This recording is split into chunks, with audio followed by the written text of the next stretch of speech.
जय हिंद जय भारत दोस्तों आज के इस वीडियो में हम सरकारी विमान कंपनी एयर इंडिया के बारे में जानेंगे कि आखिर एयर इंडिया को सरकार ने क्यों बेच दिया और बेचने के पीछे सरकार का क्या रीजन है और इसका इतिहास क्या है और किससे बेचा गया है और जो कर्मचारी एयर इंडिया में काम कर रहे थे उन कर्मचारियों का अब क्या होगा।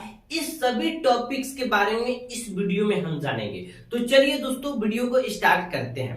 देखिए जो विमान कंपनी सरकारी थी एयर इंडिया, वो पहले प्राइवेट थी, प्राइवेट से सरकारी हुई और सरकारी से अब फिर प्राइवेट हो गई है। तो प्राइवेट से सरकारी और सरकारी से प्राइवेट होने का इतिहास क्या है ये सबसे पहले समझ लेते हैं। JRD टाटा यानी जहांगीर रतन जी टाटा जो टाटा कंपनी के फाउंडिंग मेंबर हैं और ये पहले भारतीय पायलट हैं जिन्हें पहले पायलट लाइसेंस मिला 1929 ईस्वी में। तब इन्होंने टाटा के नाम पर ही टाटा एयरलाइंस कंपनी यानी विमान कंपनी शुरू किया और पहली बार प्लेन उड़ाया इन्होंने ही 15 अक्टूबर 1932 ईस्वी को, जो कराची से लेकर मुंबई तक इन्होंने उड़ाया था। धीरे धीरे ये टाटा एयरलाइंस विमान कंपनी बहुत बड़ा विस्तार का रूप ले लिया और पूरी इंटरनेशनल लेवल पे ये हो गया।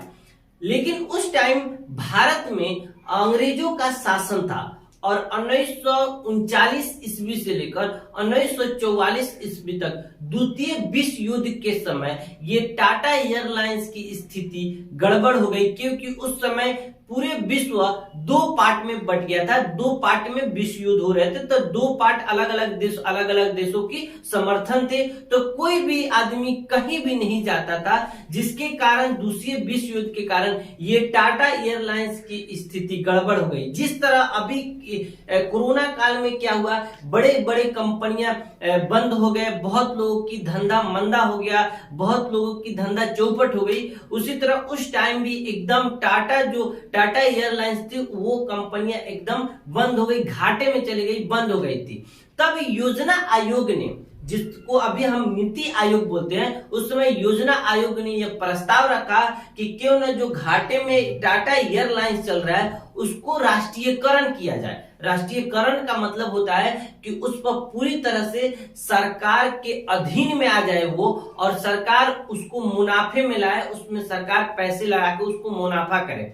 सेम उसी तरह क्या हुआ, सरकार ने एयर कॉर्पोरेशन एक्ट 1953 ईस्वी में पास किया और उसके तहत टाटा एयरलाइंस यानी विमान कंपनी को सरकार अपने अधीन ले लिया।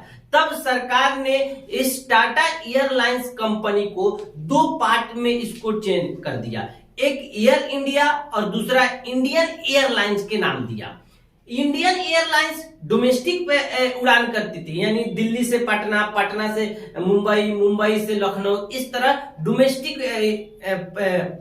उड़ान करती थी इंडियन एयरलाइन। और जो एयर इंडिया थी वो इंटरनेशनल लेवल पे उड़ान करती थी, यानी इंडिया से ऑस्ट्रेलिया, इंडिया से अमेरिका, इस तरह की, इंडिया से दुबई, इस तरह इंटरनेशनल उड़ान जो होता था एयर इंडिया से होता था। और ये दोनों पार्ट किससे हुए थे, तो टाटा एयरलाइन से ही ये दोनों बने थे। फिर ये 2005 ईस्वी में सरकार ने ये दोनों से एक तीसरा कंपनी बनाया जिसे एयर इंडिया एक्सप्रेस दिया। ये एक गरीब लोगों के लिए ये तीसरा विमान कंपनी को उसी में से निकाला गया। जिस तरह क्या होता है, गरीब लोगों के लिए गरीब रथ निकाला जाता है, एक स्पेशल ट्रेन चलाई जाती है गरीब लोगों के लिए, उसी तरह कंपनी ने, सरकार ने भी इन दोनों कंपनियों से, एयर इंडिया से और इंडियन एयरलाइन से एक तीसरा निकाला एयर इंडियन एक्सप्रेस, ये गरीब लोगों के लिए 2005 में निकाला। और ये तीनों कंपनियां कहां से आई थी, तो टाटा एयरलाइन से। और फिर ये तीनों को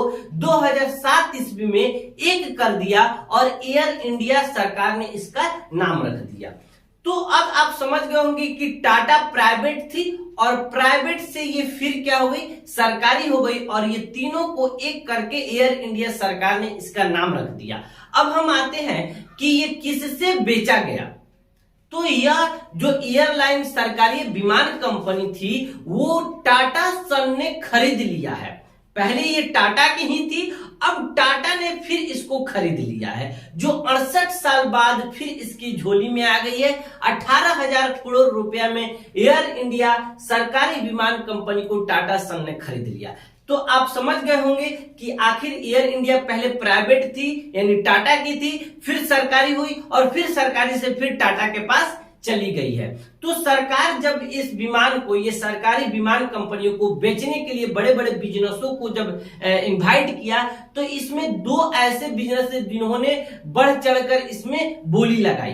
पहला टाटा रतन टाटा, जिन्होंने 18,000 करोड़ में एयरलाइंस को खरीदा, और दूसरे नंबर पर 15,000 करोड़ लगाए स्पाइस जेड, यानी वो भी एक विमान कंपनी है स्पाइस जेड, जिसके मालिक अजय सिंह ने 15,000 करोड़ दाम लगाया, और रतन टाटा ने 18,000 करोड़ के साथ एयरलाइंस विमान कंपनी को खरीद लिया। और आखिर ये जो भी सार्वजनिक संपत्तियां होती है, जो सरकारी संपत्तियां होती है, इसे बेचता कौन है? तो ये department of investment and public asset management एक डिपार्टमेंट है जो सार्वजनिक संपत्तियों को बेचता खरीदता है। तो इस तरह ये सरकारी प्राइवेट से सरकारी और सरकारी से प्राइवेट फिर हो गई है एयर इंडिया विमान कंपनी। आप समझ गए होंगे कि कैसे ये हुआ। आगे चलते हैं कि बेचने का कारण क्या है, आखिर सरकार ने एयर इंडिया को क्यों बेचा। 2011 ईस्वी तक ये air India company number 1 company था विमानों में, और 2012 से ये घाटा होने लगा। तो आखिर क्यों घाटा होने लगा?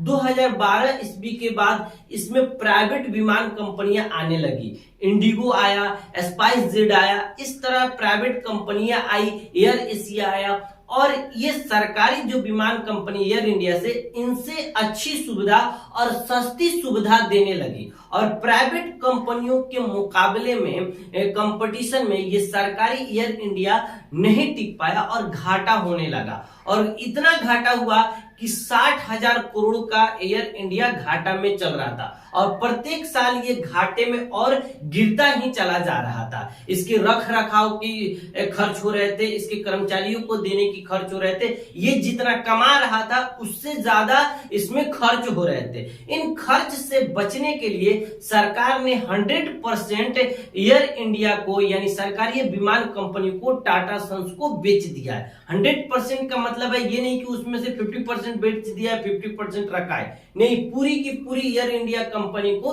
टाटा सन ने खरीद लिया। यानी एयर इंडिया की जहां भी ऑफिसेज है या प्लेन पार्किंग के जो जगह है या प्लेन है, सभी को टाटा सन्स ने खरीद लिया है। तो आप समझ गए होंगे कि आखिर बेचने के पीछे सरकार का रीजन क्या है। अब आते हैं जो मौजूदा उसमें कर्मचारी हैं, उन कर्मचारियों का क्या होगा। तो सरकार ने बोला है कि जो भी कर्मचारी उसमें है वो 1 साल तक उसमें बने रहेंगे, लेकिन 1 साल के बाद टाटा सन्स अपने हिसाब से उसमें से छटनी कर सकता है। अब आते हैं कि टाटा को क्या फायदे होंगे इस खरीदने का। तो देखिए, टाटा पहले भी विमान कंपनियों में शेयर है, जो आप विस्तारा का नाम सुने हैं, विस्तारा में भी टाटा का 51% शेयर है। अब 49% शेयर विस्तारा विमान में सिंगापुर एयरलाइंस का है। आप एयर एशिया का नाम सुने होंगे, इसमें भी 80% से ऊपर टाटा का ही शेयर है। और तो इस तरह ये टाटा पहले से भी विमान कंपनियों में अपना शेयर रखा है, और नंबर 1 स्थान पे चल रहा है इंडिया में इंडिगो विमान कंपनी है।